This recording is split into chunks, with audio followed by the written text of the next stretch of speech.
চিকিৎসা পরিষেবা দেওয়ার ক্ষেত্রে আরো এক ধাপ এগোলো জলপাইগুড়ি সরকারি মেডিকেল কলেজ ও হাসপাতাল। বুধবার আনুষ্ঠানিকভাবে লিকুইড মেডিকেল অক্সিজেন প্ল্যান্টের শুভ উদ্বোধন করা হয়েছে। এদিন ফিতে কেটে এর শুভারম্ভ করেন মেডিকেল কলেজের এমএসভিপি কল্যাণ খা। উপস্থিত ছিলেন অন্যান্য আধিকারিকেরাও।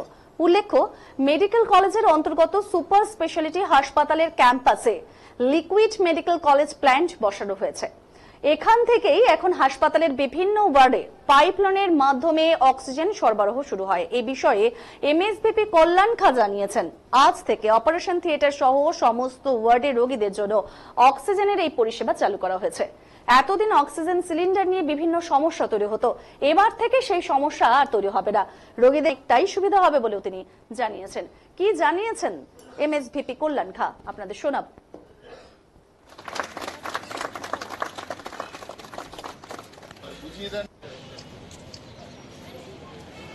একটু পিছিয়ে যা। Thank you. একটু পিছিয়ে যা।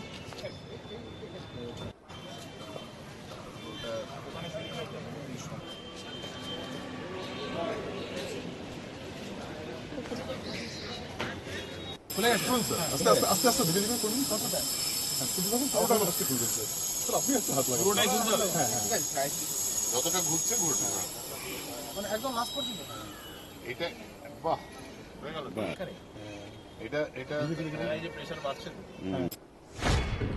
লিকুইড মেডিকেল অক্সিজেনের যে প্লান্ট, সেটা আমাদের জলপাইগুড়ি গভর্নমেন্ট মেডিকেল কলেজে সরকারি উদ্যোগে এবং লিন্ডে কোম্পানির সহযোগিতায় সেটা আমরা আজকে কমিশন করতে পারলাম। এবং এটা লিকুইড মেডিকেল অক্সিজেন যেটা হয় যে ওখান থেকেই ডাইরেক্টলি পাইপলাইনের মাধ্যমে, অক্সিজেন পাইপলাইনের মাধ্যমে ওয়ার্ড এবং ওটিতে ব্যবহার হবে এবং তাতে আমাদের যে রিকোয়ারমেন্ট আছে সেটা পুরোটাই ওই প্লান্ট থেকে আমরা মিট আপ করতে পারবো। সিলিন্ডার থাকছে সেটা শুধুমাত্র ব্যাকআপ হিসেবে। পরিষেবা কি শুরু হয়ে গেছে? পরিষেবা শুরু হয়ে গেছে। আমরা বিভিন্ন ওয়ার্ডে যে সাপ্লাইটা, সেটার যে লাইন আছে, সেটার যে ভালভ আছে, সেটা আজকে আমরা স্টার্ট করলাম এবং মেডিকেল অক্সিজেন গতকাল ওরা লিকুইডটা যেটা ফিল আপ করে দিয়েছে, রিফিলিং যেটাকে বলি আমরা, ওদের ট্যাঙ্কের মধ্যে। সুতরাং পরিষেবা চালু হয়ে গেল। কত উৎপাদন হবে মোটামুটি? এটা আমার এসএসএইচ এর যা রিকোয়ারমেন্ট আছে সেটা সম্পূর্ণটাই মিট আপ করবে। আচ্ছা, এর জন্য যে ওই সামনে যে সমস্ত হোটেলগুলো আছে সেগুলোকেও সতর্কতা।